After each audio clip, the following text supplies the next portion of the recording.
les musées doivent-ils nécessairement tendre vers le participatif et comment faire de la participation vraiment une réelle collaboration et peut-être en adoptant un ordre un peu nouveau, je vais redémarrer cette fois avec Xavier, si tu veux bien, parce qu'il y avait dans notre conversation préalable.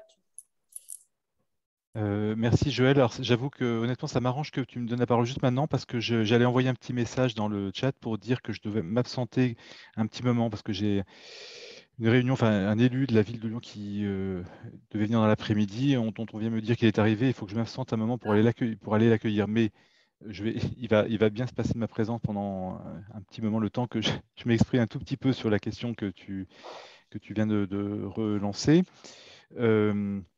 Alors là, la question du coup est un peu plus générale, même si en arrière-plan, on est toujours dans le sujet des recherches. Euh, Telle qu'elle était formulée, est-ce qu'ils doivent tendre vers le participatif? Est-ce que pourquoi finalement, pourquoi cette obligation, voire même parfois cette injonction? Moi, la réponse la plus simple que je puisse trouver à cette question, je la trouve, disons, dans le statut ou dans le positionnement muséologique des musées ou de certains musées. Alors, c'est toujours compliqué de vouloir mettre les choses dans les musées dans des catégories, même s'il y a une tendance naturelle à dire, quand on a affaire à un musée, à cette première question, à se demander est-ce que c'est un musée de ceci ou de cela, est-ce que c'est un musée de beaux-arts, est-ce que c'est un musée de société, est-ce que c'est un musée de territoire, est-ce que c'est un musée scientifique, est-ce que c'est un musée d'histoire, etc. Et peut-être j'évoquerai simplement le fait que, en arrivant dans le musée dans lequel je suis aujourd'hui, qui s'appelle Musée d'Histoire de Lyon, qui est aussi un musée des arts de la marionnette d'ailleurs, mais on va dire principalement historiquement un musée consacré à l'histoire de la ville, c'est comme ça qu'il s'appelle, mais en réalité, sa nature, c'est d'être un musée de ville, c'est-à-dire dont le sujet même, ou l'objet de recherche, de thématique, est la ville elle-même, qui est donc un territoire. C'est un objet géographique. Donc déjà, ça pose une question de savoir qu'est-ce que vient faire l'histoire là-dedans si le sujet est un territoire, donc une affaire d'espace et pas une affaire de temps. Et donc, à partir du moment où on requalifie le positionnement du musée comme étant un musée qui a pour objet son territoire, euh, ça nous amène à une problématique qui est celle de se demander, quand on parle de public, de qui on parle, et de différencier simplement la question du public et la question de la population, et donc assez simplement de retrouver le chemin de la muséologie des écomusées, telle qu'elle est définie depuis une cinquantaine d'années, et de dire, voilà, la fameuse, enfin, je parle, je vois en même temps, je regarde de l'œil Alexandre sur toutes ces définitions successives des écomusées dont il a parlé, je crois, dont tu as parlé lors d'un précédent séminaire. Mais moi qui m'a beaucoup marqué de dire il n'y a pas de mur, mais il y a un territoire, il n'y a pas de collection, mais il y a un patrimoine, et il n'y a pas de visiteurs, mais il y a des habitants. Et donc simplement se dire, finalement, le musée est sur un territoire, quand son sujet c'est le territoire lui-même, il est difficile pour lui de ne pas se poser la question de la relation qui le lie aux gens qui sont sur ce territoire. Alors, est-ce qu'on voit les gens juste comme des publics à qui on destine une offre? Et donc, c'est une étiquette qu'on colle sur les gens, c'est des publics d'abord, et après on les segmente en jeunes publics, public de ceci, public de cela. Et c'est tout à fait légitime pour créer une offre de médiation qui s'adapte à son public. Mais une autre façon de considérer les mêmes personnes, c'est de les voir comme des habitants du territoire avec un certain nombre comme des parties prenantes. On peut élargir le vocabulaire. Et surtout, ça consiste à ne pas pré-catégoriser ou pré-qualifier euh, les, les personnes qui sont sur ce territoire. Et donc, le corollaire ou la conséquence, si on poursuit le raisonnement, c'est de se dire que quand son sujet, c'est la compréhension du territoire, le musée, sans renier ses responsabilités de service public, ne peut pas s'arroger le monopole de la connaissance du territoire. Et donc, il y a finalement à organiser le partage des tâches, j'allais dire, que ce soit de la recherche, du partage des connaissances entre tout le monde. c'est-à-dire les professionnels du musée, les gens dont le métier est de travailler sur ce territoire, qu'il s'agit d'ailleurs des chercheurs universitaires ou bien des professionnels de l'urbain, pour parler globalement sur un territoire urbain, et puis bien sûr la totalité des habitants qui ont une expertise d'usage du territoire. Et quand on dit habitants, il ne s'agit pas simplement des gens qui habitent au sens, qui ont leur adresse postale dans le territoire, mais ceux qui en ont un usage, qui traversent le territoire, qu'ils y travaillent.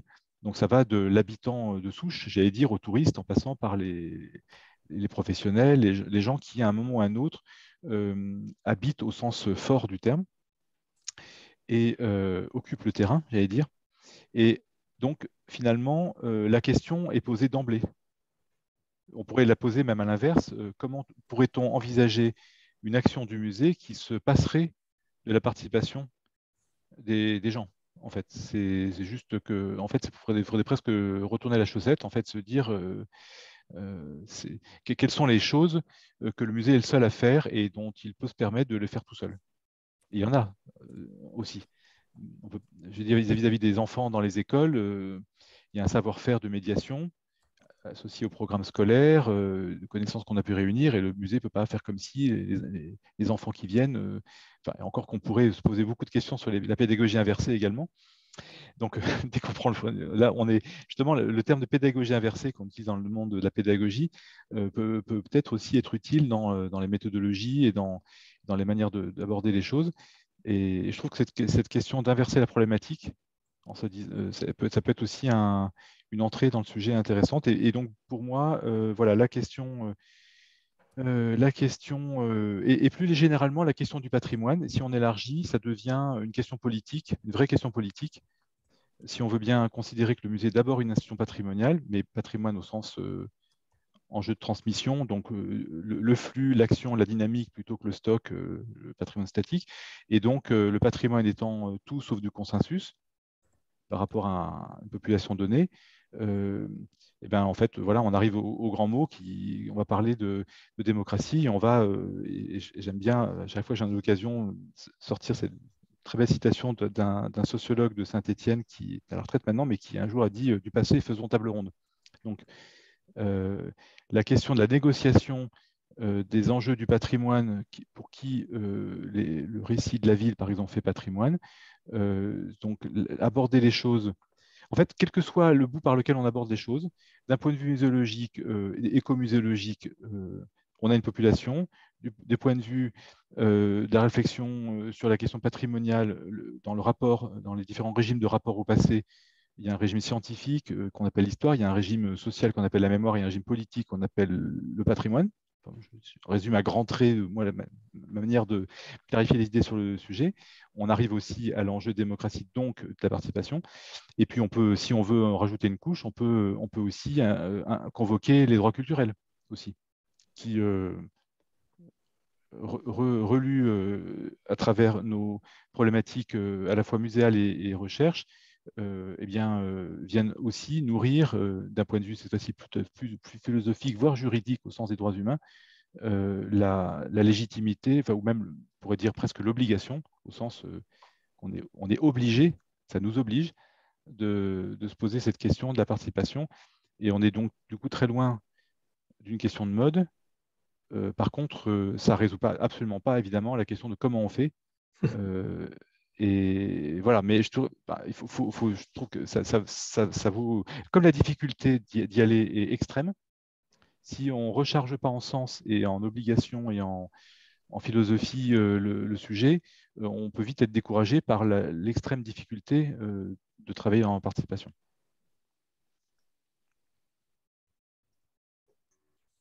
Alors, merci. Alors, je m'apprêtais à donner la parole à Olivier, mais Camille, tu as levé la main. Oui, en fait, c'est un peu en rapport et je voulais m'adresser à Olivier justement par rapport à ça.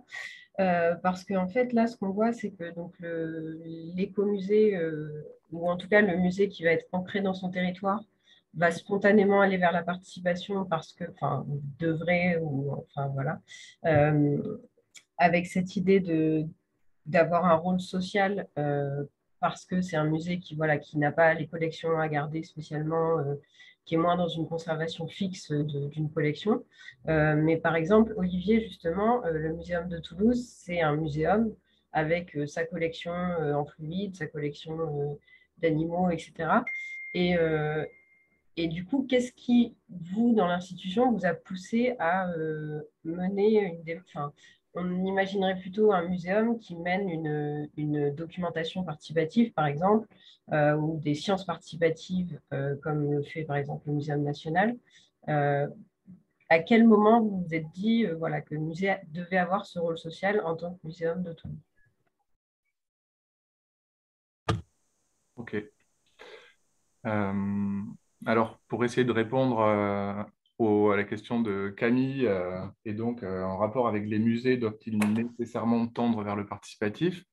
Effectivement, les muséums d'histoire naturelle, eux, en fait, intègrent plutôt une dynamique de culture scientifique, technique et industrielle, et donc sont dans leur volet médiation et relation à la société, donc plutôt de l'ordre de médiation classique, de diffusion, de transmission de connaissances scientifiques vers la société, vers les citoyens, donc avec un rôle important pour les débats de société, etc. Et cette évolution de positionnement du muséum est apparue notamment avec l'évolution des lois de l'enseignement supérieur et de la recherche, avec notamment voilà, tout le volet sciences avec et pour la société. Et donc, ces éléments ont questionné un petit peu la place du muséum sur le territoire. On y revient, je crois que Xavier Delasselle en parlait. Et autre élément par rapport au territoire, c'était donc le Muséum d'histoire naturelle de Toulouse. Lui est un musée qui dépend au départ de la mairie de Toulouse. Et aujourd'hui, enfin depuis quelques temps, là, donc de la métropole de Toulouse. Et de fait, donc les élus nous ont demandé de faire des actions sur l'ensemble du territoire métropolitain et donc développer les actions de territoire. Et au départ, les, euh, les actions, on était toujours sur cette logique de l'offre. Donc, on avait des animations plutôt classiques, transmission de connaissances, etc. Et donc, l'idée, c'était d'aller les faire sur le territoire. Et donc, il y a eu pas mal de discussions au sein de l'équipe. Et donc, a été mis en évidence le fait que il y avait déjà un petit problème, c'était que justement cette logique de l'offre, parfois, elle était complètement à côté de la plaque par rapport à la réalité des territoires. Donc ça, c'était les prémices pour aller vite, des questionnements sur, en fait, quelles sont les offres de médiation qu'on met en place, enfin, en tout cas, les types de médiation. Et justement, là, on a commencé à basculer sur cette logique. Donc, on passe de la logique de l'offre à la logique de la demande. Par exemple, sur Toulouse Métropole, on est avec des villes très différentes en taille. Il y a des petites villes, des grands. Bon, il y a Toulouse, avec des problématiques aussi assez variées.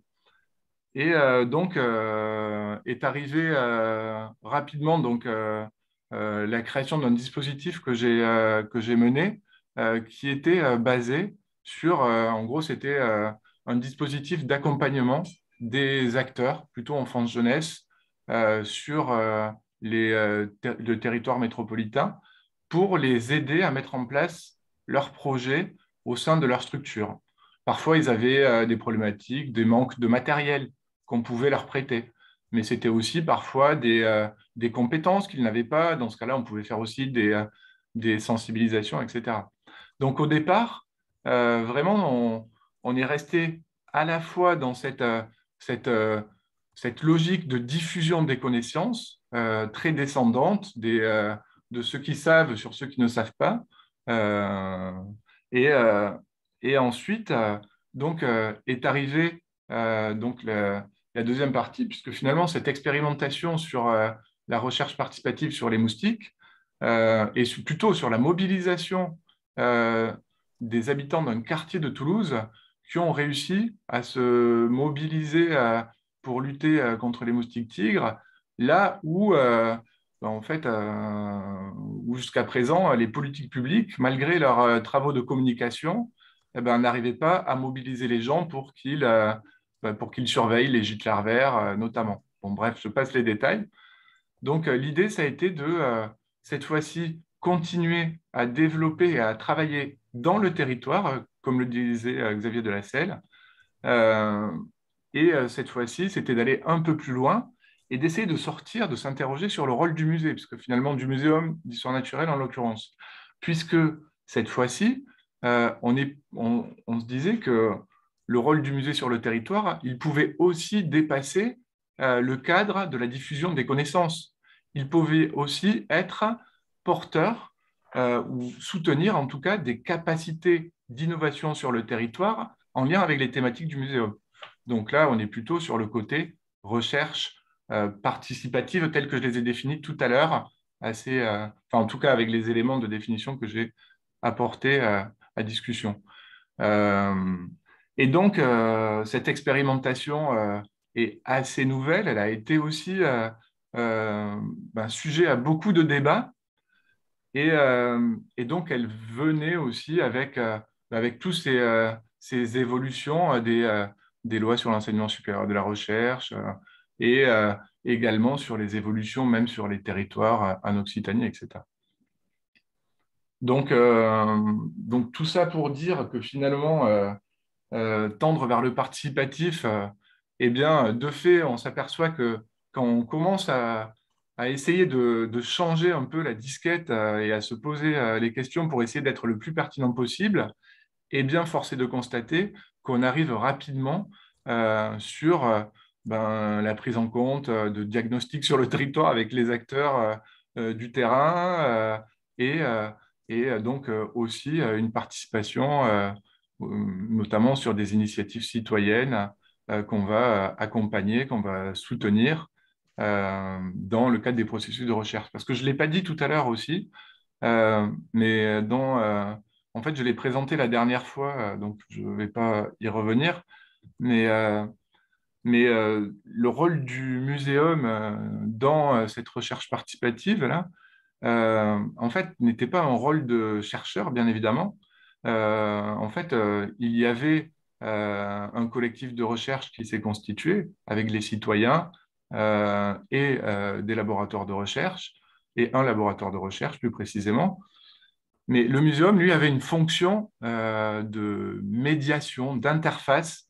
On parle dans certains milieux d'intermédiation dans ces dynamiques.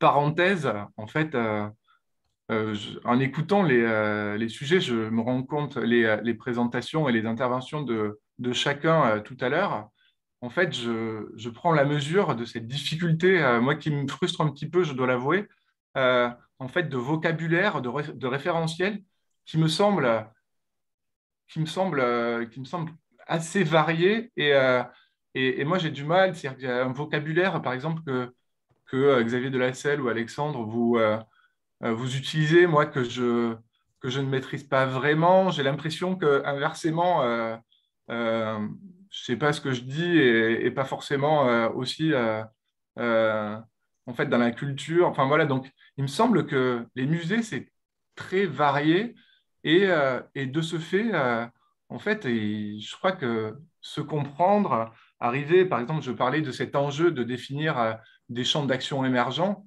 Euh, eh bien, en fait, l'enjeu, il est de le partager avec les acteurs. Et du coup, je crois qu'il y a quand même tout un travail d'acculturation et de langage commun qui est à faire. Bon, et moi, j'ai l'impression de rien connaître sur le monde des musées de la culture. Enfin, bon, bref, quoi, je me sens.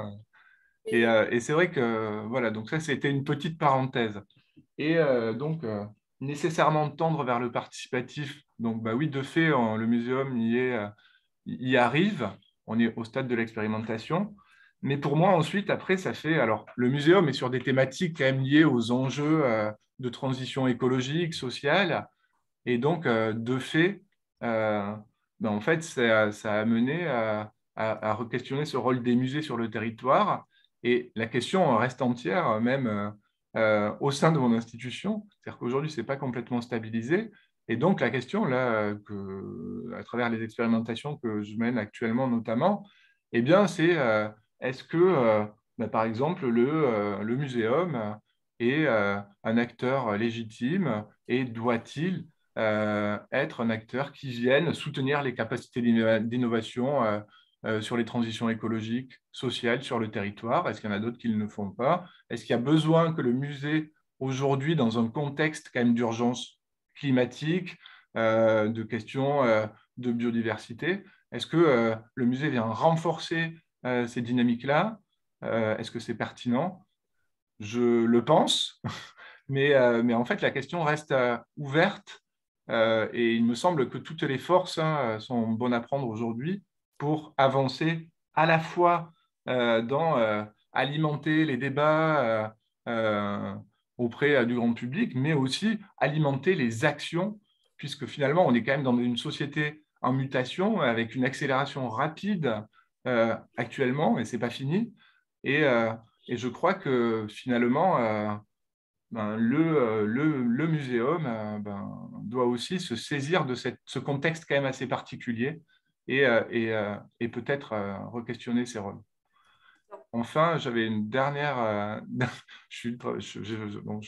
dernière chose sur nécessairement tendre sur le participatif. Non, je ne me rappelle plus. Oh, mince. Bon, je suis désolé, j'arrête là. J'ai trop parlé. Je cède la parole. Le musée doit-il tendre nécessairement? Mais j'ai bien envie de répondre sur les questions des définitions, etc., etc. Je le ferai tout à l'heure parce que peut-être Alexandre ou Vincent, vous souhaitez réagir ou quelqu'un d'autre? Alexandre? Moi, je veux bien réagir sur plusieurs points. D'abord sur cette question dont vient de parler Olivier sur le vocabulaire, le référentiel. Je ne sais pas si c'est une question de musée là, qui faisait la différence. Je pense qu'on parle là de la participation. Et je crois qu'il y a un vrai problème sur cette question-là. D'abord, de la participation, il y en a dans différents champs des acteurs du territoire, national ou international. Il y en a en politique, il y en a dans l'enseignement, il y en a dans tous les champs. Et la question, en tout cas dans le monde des musées, c'est que c'est un champ sur lequel il n'y a à peu près aucune formation. Donc, il y a très peu de publications, il y a très peu de discours, et ça nécessiterait que, pour parler que du monde des conservateurs, qu'à l'école du patrimoine, on parle de participation, mais on n'en parle pas à l'heure actuelle. C'est un champ mort, c'est un champ inexistant. Donc, c'est vrai qu'il y a un vrai problème, à la fois de vocabulaire, mais à la fois aussi de technique, de comment on fait. Et de ce point de vue-là, j'ai découvert il y a quelques années, parce que ça fait très très longtemps que j'œuvre sur les questions participatives, et il y a quelques années, tout d'un coup, j'ai réalisé qu'on commençait à parler beaucoup de participation, ou beaucoup plus en tout cas de participation dans les musées, et ça, c'est l'effet positif d'une loi qui est la loi musée de 2002, qui a rendu obligatoire la création des services d'action culturelle, et donc de faire rentrer un nouveau métier, enfin, même s'il y en avait déjà dans les musées, qui étaient les médiateurs. Et je pense que si ça s'est développé dans les musées, c'est bien sûr bien plus du fait des médiateurs que des autres métiers, parce qu'eux ont déjà une culture de la relation au public, de la mobilisation. Enfin, après, tous les médiateurs ne sont pas intéressés par la participation, mais il n'empêche que c'est plutôt venu d'eux. Voilà. L'autre question qui me paraît importante, c'est, je suis entièrement d'accord avec Xavier sur le fait qu'un musée de territoire en arrive logiquement ou déontologiquement ou éthiquement, j'en sais rien, à associer la population. Encore que ça n'a pas toujours été le cas. Et je pense que dans bien des cas, les musées ont toujours considéré que c'était eux qui étaient les détenteurs du savoir et qui devaient définir le patrimoine qu'on faisait rentrer au musée et les sujets dont on parlait au musée. Or, on ne considérait pas tellement les habitants. Or, on se rend compte, d'une part, que beaucoup de musées ont été créés par des gens qui n'étaient pas des professionnels, à l'origine, et puis d'autre part qu'une grande partie du savoir, en tout cas dans les musées de société, venait de la population. Quand les gens amènent un objet, si on fait bien son boulot, on le documente l'objet, mais on le documente avec la personne qui amène son savoir. Voilà. Et donc, en réalité, c'est un peu un non-dit, mais il y a une implication minimum de la population. Je dis souvent, si on ne fait pas l'enquête, le travail de réception du savoir sur les objets qui rentrent dans le musée, dans les musées de société en tout cas, ce n'est pas pareil dans les muséums évidemment, on ne fait rien du tout. On a un objet, on a une théière, elle a aucun, il n'y a pas de mémoire, il n'y a pas de savoir, il n'y a rien derrière. Et ce sera la même théière dans tous les musées de France. Voilà. Donc ça me paraît être des choses très importantes. Alors, quant à savoir s'il faut que tous les musées fassent du participatif, je pense que c'est une position, c'est un choix, je dirais, politique. Tous peuvent le faire. Je pense que toutes les missions du musée peuvent être organisées de façon plus ou moins participative, avec ces histoires d'échelle, justement, de participatif, mais c'est un choix. Maintenant, la tendance actuelle de beaucoup de musées, c'est tout de même d'être accroître au maximum son public, ses visiteurs. Et dans ce cas-là, la participation, ce n'est pas un bon plan, parce que la participation, ça demande beaucoup d'énergie et ça ne fait pas forcément venir beaucoup de visiteurs. Donc, c'est des questions économiques, touristiques et autres, donc c'est un choix éminemment politique. La participation, ce n'est pas un bon plan de ce point de vue-là. C'est un bon plan en termes j'ai beaucoup aimé ce que disait Vincent Guichard, de communauté de patrimoine, ou de communauté territoriale, ou on appelle comme on veut, mais là, il parlait de communauté patrimoniale, parce que je pense qu'effectivement, la participation, et on l'a vu à travers les interventions, fabrique ça, fabrique du lien, fabrique de l'entente, fabrique de la réappropriation. Et donc, voilà, sur l'histoire du moustique tigre, voilà, tout d'un coup, ça marche. Il y a une prise en compte de cette question-là parce que les gens sont impliqués et qu'ils sont acteurs de leur propre destin dans une certaine mesure. Et donc, c'est ce qu'il y a des années, un collègue de l'écomusée de Bretonne à l'époque, qui est devenu l'écomusée des boucles de la Seine, appelait la protection du troisième type. C'est-à-dire à partir du moment où on implique les gens, il parlait du patrimoine là, strictement, mais à partir du moment où on implique les gens sur le patrimoine, eh bien, les gens vont protéger eux-mêmes ce patrimoine. Et donc, on voit là l'importance en termes effectifs de la participation, mais aussi en termes politiques et en termes d'aménagement du territoire, en termes de gestion, en termes voilà. Donc, c'était un peu, voilà, un peu ma réaction à ces différentes questions.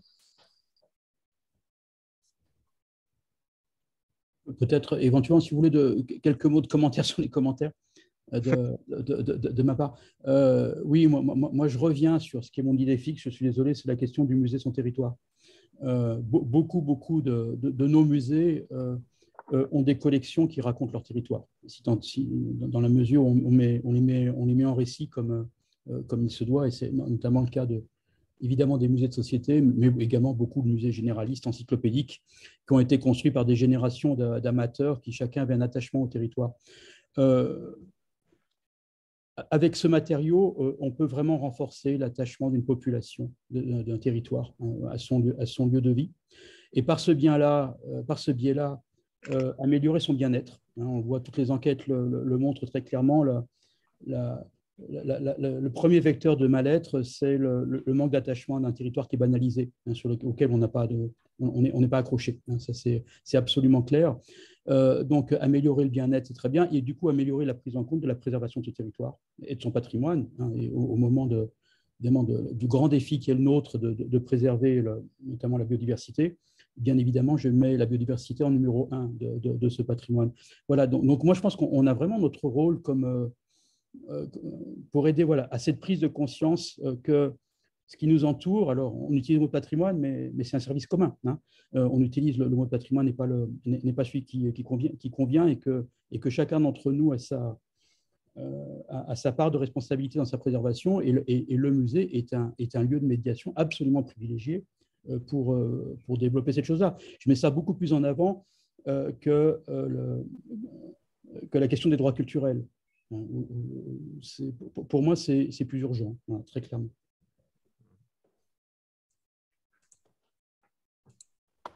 Si, j'avais envie de réagir, mais du coup, je garde mon tour, mais peut-être d'autres personnes avant moi. Sinon j'y vais. Puis pendant ce temps, vous préparez. En fait, il me semble que là enfin, moi, je suis en sciences humaines et sociales, donc puis je suis, on va dire, amie dépendante de l'ensemble des institutions de service public. Enfin, donc, Et du coup, je vois une distinction enfin, entre aussi les musées qui sont rattachés aux sciences de la vie ou de la matière, enfin, on va dire, voilà, qui sont dans ce modèle universalisant où finalement le savoir, il n'est pas territorialisé, enfin, il doit être exactement le même pour l'ensemble de la communauté humaine, enfin, et quitte à faire parfois, disons, à échelle, une petite échelle, à faire des choses qui témoignent d'une forte insensibilité, par exemple, enfin, pour les manies, etc., etc. Puis, où l'attachement sensible aux êtres de nature, il est pas légitime scientifiquement. Enfin, voilà. Et les sciences humaines et sociales, en fait, où c'est assez différent, la question des attachements, justement, ou de la dimension très située des savoirs, je dirais, elle a même le vent en poupe actuellement. Enfin, il y a eu à un moment donné une tentation peut-être de rejoindre le système des sciences de la nature comme ça et d'autonomiser complètement le savoir sur les sociétés. Puis en fait, non, enfin, là, il y a un retour vraiment en force de l'importance de situer les savoirs, de les rendre en permanence discutables, rattachés aux conditions de leur production à un moment donné, quelque part. Enfin, et donc, il me semble que c'est une grosse différence qui joue aussi dans des manières de voir la participation entre des musées qui se rattachent au système des sciences sociales, entre guillemets, et les musées qui se rattachent au système des sciences, mais que ces choses-là sont un peu actuellement très questionnées, ou en tout cas ébranlées par la crise environnementale, en fait, ou ce que tu disais, Vincent, c'est que la biodiversité fait partie du territoire, enfin, et aussi elle s'appréhende à l'échelle territoriale. Et le fameux sociologue qui disait à Saint-Étienne du passé faisons table ronde était sur ces questions des inventaires de la biodiversité à échelle locale. Enfin, disons, j'ai l'impression que sur la frange sciences humaines et sociales, sciences de la nature qui est sur les enjeux environnementaux, le partage est très, très discuté, très, très questionné. Enfin, il y a une mise en culture, en quelque sorte, locale des savoirs sur la nature, et il y a eu aussi un intérêt très, très fort de la perspective écologique pour toutes les questions qui touchent. Et donc, voilà, il me semble que c'est une zone de confrontation, y compris, du coup, évidemment, dans les formes de la participation. Et par rapport à ce que tu disais, Olivier, en fait, il me semble que le fait de pas forcément, ou d'avoir un vocabulaire très fuyant ou un lexique, ça ne me paraît pas forcément être un problème, en fait. À condition qu'il y ait énormément de dialogue, c'est-à-dire qu'à chaque fois on explicite, on argumente sur ce qu'on entend, parce que à chaque fois que les définitions sont posées ou que les modèles sont posés, immédiatement ils sont retravaillés par les contextes locaux, par les cultures personnelles, etc. etc. Faut tout le temps remélanger. On s'entend même jamais exactement sur ce que c'est que des savoirs, sur ce que c'est que la science, la recherche, l'enquête.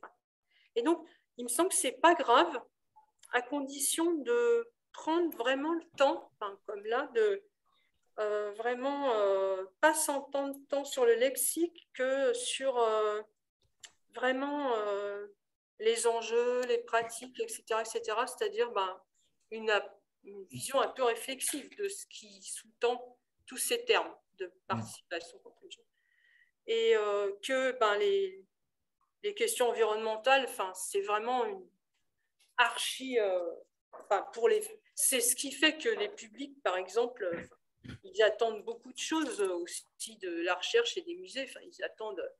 Ils attendent plus que ce que croient souvent les directions des grands musées, par exemple parisiens, qui croient que les gens, il faut encore les sensibiliser alors que ça fait 20 ans qu'ils le sont, ou des choses comme ça.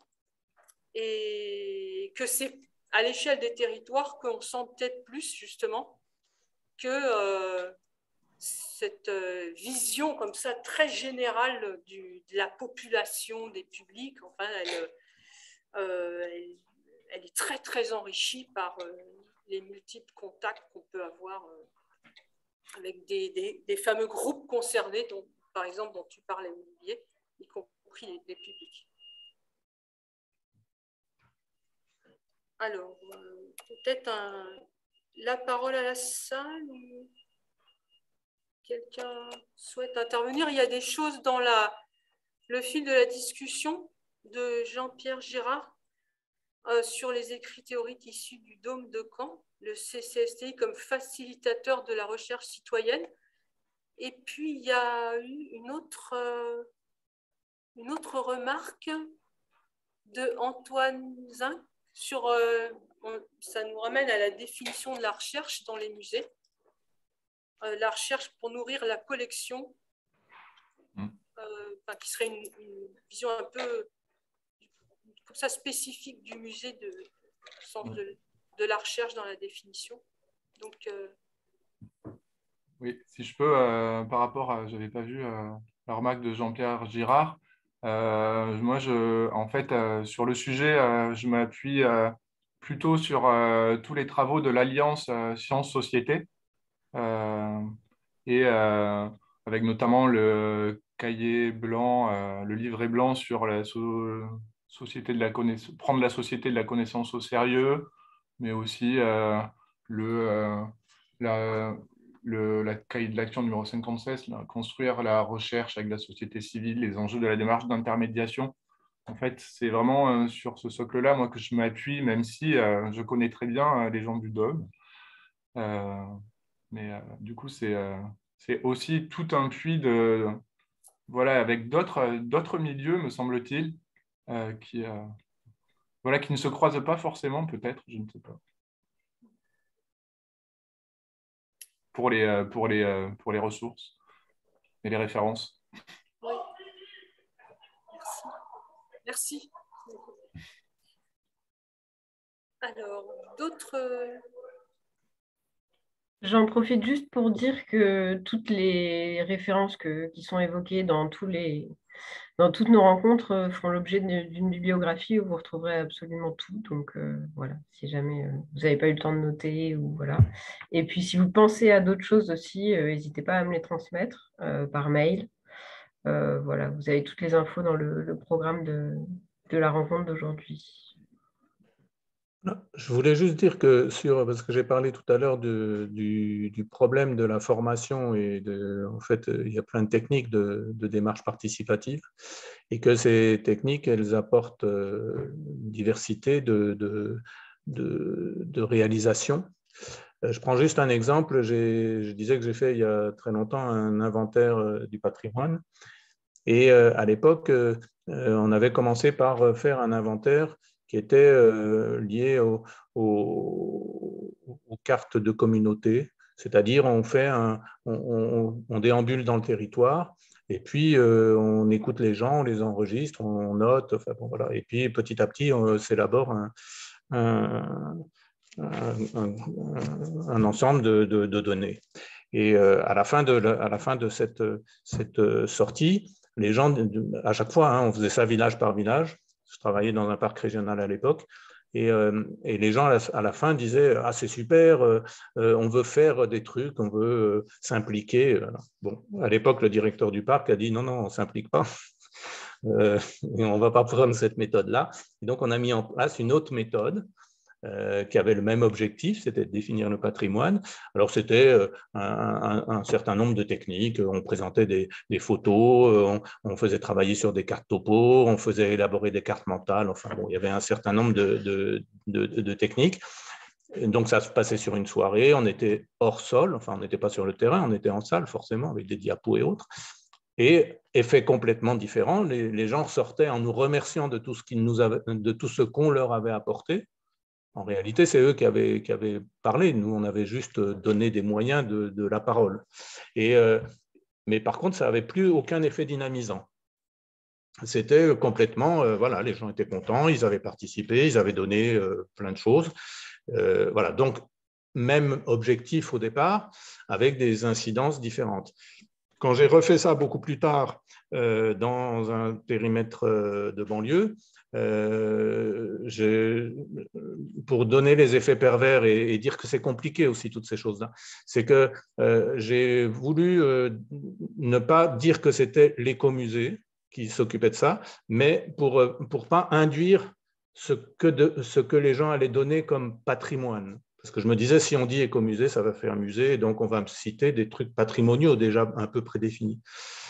Et en fait, ça a eu un effet totalement inverse, enfin peut-être pas inverse, c'est que les gens se sont dit, c'est une territorialité qui fait le travail, et donc ils se sont adressés, ils sont en fait adressés aux élus. Et ils ont fait des remarques qui étaient plutôt des remarques en termes d'aménagement du territoire, en termes bon, alors il y a une incidence patrimoniale, mais indirecte.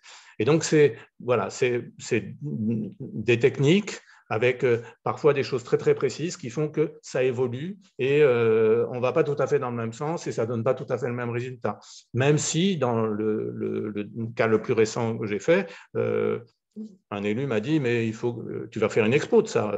Bon, oui, j'ai dit, je vais faire une expo. Et puis, on a bien fait une expo sur le patrimoine du territoire, bon, qui était ce qu'elle était, avec les données, évidemment incomplètes et imparfaites. Mais de toute façon, c'est toujours incomplet et imparfait. Ce n'est pas un inventaire scientifique. Encore une fois, je reviens à cette question de la recherche. Voilà. Mais ça pose aussi la question, je pense, de la légitimité du savoir qui est défini et qui est identifié. Là, on parle de patrimoine. Est-ce que les habitants ont légitimité à faire ça? Bon, je redis, pendant longtemps, on estimait qu'il n'y avait que les conservateurs qui étaient légitimes à définir ce qu'était le patrimoine. Mais on peut aller très loin dans les démarches participatives. Encore une fois, définition du patrimoine. J'ai initié avec l'écomusée du Fier-Monde, qui a fait une option un peu différente, ce qu'on a appelé la collection écomuséale, c'est-à-dire qu'on a fait un appel à la population pour que les gens définissent ce qui était pour eux patrimoine. Alors, pour l'écomusée du Fier-Monde au Québec, à Montréal, c'était dans l'espace public. Et pour ce qui était de ce qui me concernait à Fresnes, en banlieue sud de Paris, donc c'était des objets mobiliers, donc comme une collection de musée, sauf que ces objets, ils étaient proposés par des habitants. Un jury ou une commission, on appelle ça, je ne sais plus comment on appelait ça, se réunissait, dans lequel il y avait à la fois des membres de l'équipe, à la fois des habitants et à la fois des chercheurs, définissaient, disaient oui, ok, c'est bien du patrimoine commun. Mais la spécificité de ça, c'était que, un, c'était proposé par des gens, et deux, ces gens-là gardaient les objets patrimoniaux chez eux. Donc, ils devenaient habitants conservateurs. Ils signaient d'ailleurs un papier s'engageant non pas à préserver comme dans les musées pour l'éternité, mais en tout cas à porter un certain regard, à prévenir l'écomusée si ça pouvait disparaître, etc. Voilà, donc c'est pour donner juste aussi des idées sur ou des informations sur le patrimoine. Voilà, on peut imaginer plein de choses très, très différentes de fabrication du patrimoine, puisque dans les musées, c'est même une question importante qui se pose. Qu'est-ce que c'est que le patrimoine? Qui le fabrique? Hugues de Varine, qui est tout de même l'inventeur de la notion participative dans les écomusées, a d'ailleurs publié un livre qui s'appelle le patrimoine, je ne sais plus comment c'est exactement, outils du développement local, ou quelque chose du genre. Voilà, lui estime que le patrimoine n'a de sens pour lui que dans la mesure où il est au présent, actif au présent, voilà, et que ça sert à la communauté. Voilà. C'est une position très, très, très radicale. Bon, je n'irai peut-être pas tout à fait jusque-là, mais c'est une position qui me paraît assez juste.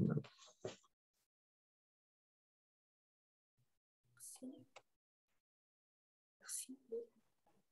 D'autres. En fait, j'ai voilà, d'autres interventions. Il me semble que la dimension quand même politique sous toutes ses formes, hein, elle émerge dans la discussion, hein, que ce soit une dimension politique, enfin, niveau, enfin, celle dont parlait Xavier, mais aussi la dimension politique telle qu'elle est un peu revue par des philosophes du Caire, enfin, qui la situent dans le soin des choses, enfin, et dans le fait de s'occuper comme ça de son propre environnement, d'autrui, enfin, et ce qui rejoint d'ailleurs le fait de s'impliquer, le bien-être dont il était question, enfin, et je trouve ça particulièrement intéressant qu'au fil de la discussion, finalement, on tende vers cette perspective-là plus que vers les techniques, finalement, ou vers les modèles, enfin, c'est-à-dire finalement vers le moteur, en fait, de ce qui se fait, enfin, de ce en quoi les gens s'impliquent, avec les risques de malentendus ou avec les ajustements, mais qui sont au fond des choses très très vivantes à partir du moment où elles font réfléchir, justement, où elles font les exemples que tu viens de donner, par exemple Alexandre. Et ça suppose quand même il me semble, des proximités. Il me semble que ces fameuses démarches participatives impliquent des contacts et des liens et pourraient difficilement exister comme ça avec des médiations lointaines, enfin, qui s'appliqueraient d'un territoire à un autre, etc., etc. Et que, en fait, ça fait partie des liens, enfin, de la vie sociale, enfin, voilà. En ça, ça se détechnicise, en quelque sorte. Je pense que cette question du lien est très importante. Il y a eu un ouvrage publié il y a des années sur un écomusée qui avait été créé par la population, comme souvent, et puis les élus voulaient en faire un vrai musée, enfin, c'est-à-dire fait par des professionnels. Et donc, le livre raconte le conflit, la tension qu'il y a eu entre le conservateur qui était traité de parisien, il ne l'était pas du tout en l'occurrence, et les acteurs, ceux qui avaient été à l'initiative de cet écomusée. Ce qui est très intéressant, c'est qu'évidemment, le point commun de ça, c'était le patrimoine pour le conservateur comme pour les habitants acteurs. Et la différence, c'était que pour les habitants acteurs, c'était aussi toute la sociabilité et tout ce qu'il y avait autour de ce patrimoine. Et peut-être que même c'était la chose la plus importante. Alors que pour le conservateur, ce qui primait évidemment, c'était le patrimoine en soi, l'expo, le beau musée, enfin bon voilà. Et les habitants reprochaient aux conservateurs qui n'habitaient pas sur place, hein, qui venaient de l'extérieur, de ne pas participer à leurs fêtes et autres. Et donc, on voit là que ça renvoie à cette histoire de communauté, au fond, dont parlait Vincent Guichard. C'est une construction de liens et c'est extrêmement important. Et c'est comme ça que s'élabore ce sens du commun et de cette communauté, justement. Donc, mais ça veut dire aussi que le participatif, je disais tout à l'heure que quand un musée faisait le choix du participatif, c'était un choix je n'ai pas dit onéreux, mais en réalité, c'est ça qui se pose. C'est que ça ne rapporte pas beaucoup de visiteurs, ça rapporte autre chose. Ça rapporte beaucoup d'autres choses, mais pas de visiteurs, pas tellement de visiteurs. Et donc, c'est une question du temps long pour que les choses se mettent en place, pour que les choses soient initiées. Je prends l'exemple de l'écomusée du Pays Alpes en Savoie, qui a commencé à travailler avec des habitants pour collecter des documents, des photos, des textes, faire des petites interviews, etc. Bon. Et puis, petit à petit, donc, ils ont accumulé, ils ont versé ça dans la médiathèque. Et puis, petit à petit, ça a été réapproprié par des gens qui ont voulu en faire une pièce de théâtre dans laquelle étaient impliqués des habitants, une pièce de théâtre qui a circulé dans le territoire. Et donc là, on voit que c'est à partir d'un élément, donc on peut dire de recherche, même si c'est du collectage, enfin, c'est la question du début de notre débat, qui tout d'un coup a généré autre chose. Mais ça veut dire, je ne sais pas exactement combien de temps ça a pris, mais ça a pris sans doute des années. De même, quand je suis arrivé à l'écomusée de Fresnes, mon idéal, c'est de faire un écomusée entièrement participatif. Mais j'ai mis 18 ans entre mon arrivée, où il y avait très, très peu de participation, et une grande exposition, faite pas entièrement, mais faite sur un thème à l'initiative d'habitants, en l'occurrence les amis de l'écomusée, mais dans une démarche participative. C'est eux qui avaient choisi le thème. Ils ont commencé par faire une enquête, on les a aidés dans l'enquête, et puis, voyant que ça marchait bien, que c'était intéressant, qu'ils apportaient à la fois des données, mais une réflexion, un regard sur le territoire, on en est arrivé à envisager ensemble une grande exposition. Alors, une grande exposition de 250 mètres carrés, c'est très, très compliqué à faire avec un groupe d'habitants. Donc, ils étaient partie prenante, mais sur la scénographie, ils n'ont pas de compétences, c'est beaucoup trop compliqué. Donc, voilà, ça, c'est aussi la répartition. Et puis, à un moment donné, on dit, bon, cette partie-là, ça ne sera pas trop participatif parce que techniquement, ce n'est pas possible. Si on met cet enjeu-là, ça veut dire qu'on fait perdre l'expo. Voilà. Mais ce que je veux dire, c'est que ça a mis 18 ans pour passer en gros de pratiquement rien à quelque chose d'extrêmement important dans sa réalisation, dans sa globalité. Voilà qui nous ramène aux temporalités. Voilà. Et aussi, enfin, qui va peut-être nous amener à clore, enfin, en tout cas pour... moi, je ne vais pas pouvoir rester en ligne au-delà de 16 heures. Enfin, je voulais, à mon grand regret, hein,